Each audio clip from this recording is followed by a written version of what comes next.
Pumunta si David sa Nob. Ika-21 kabanata. Pumunta si David sa Nob at tumuloy kay Ahimelech na siyang pari sa Nob. Nanginig sa takot si Ahimelech nang makita si David.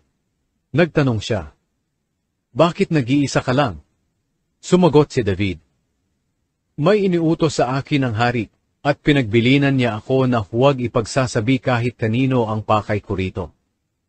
Ang mga tauhan ko na may sinabihan ko na magkita-kita na lang kami sa isang lugar. May pagkain ka ba rito? Bigyan mo ako ng 5 tinapay, o kahit anong mayroon ka." Sumagot ang pari, "Wala na akong ordinaryong tinapay, pero mayroon ako ritong tinapay na inihandog. Maaari ko itong ibigay sa iyo at sa mga tauhan mo kung hindi sila sumiping sa kahit sinong babae nitong mga huling araw." Sumagot si David, "Hindi kami sumisiping sa mga babae kapag may misyon kami. Kahit na ordinaryong misyon lang ang gagawin namin, kailangang malinis kami. Ano pa kaya ngayon na mahalaga ang misyong ito?" At dahil nga walang ordinaryong tinapay, ibinigay sa kanya ng pari ang tinapay na inihandog sa presensya ng Diyos. Ito'y kinuha mula sa banal na mesa at pinalitan ng bagong tinapay ng araw ding iyon.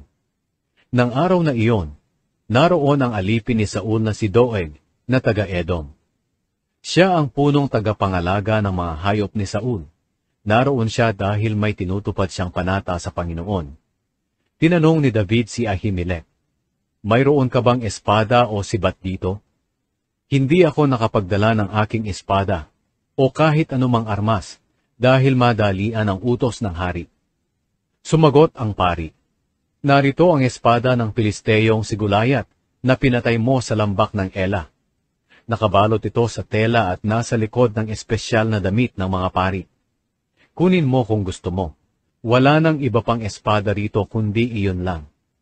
Sinabi ni David, "Ibigay mo iyon sa akin. Wala nang ibang kapareho iyon." Nang araw na iyon, tumakas si David kay Saul at pumunta kay Haring Akish ng Gat. Sinabi ng mga opisyal ng hari sa kanya, "Hindi ba't ito si David ang nagahari sa lugar nila? Hindi ba't siya ang pinararangalan ng mga kababaihan habang sumasayaw sila at umaawit ng, 'Libo-libo ang napatay ni Saul, tig sa 10,000 naman ang kay David?'" Inisip ni David ang sinabi nila, at natakot siya sa maaaring gawin sa kanya ni Haring Akish ng Gat. Kaya nagkunwari siyang baliw. Pinagkakalmot niya ang mga dingding ng lungsod at pinatulo ang laway niya sa kanyang balbas. Sinabi ni Akish sa kanyang mga opisyal, "Tingnan niyo, baliw ang taong ito.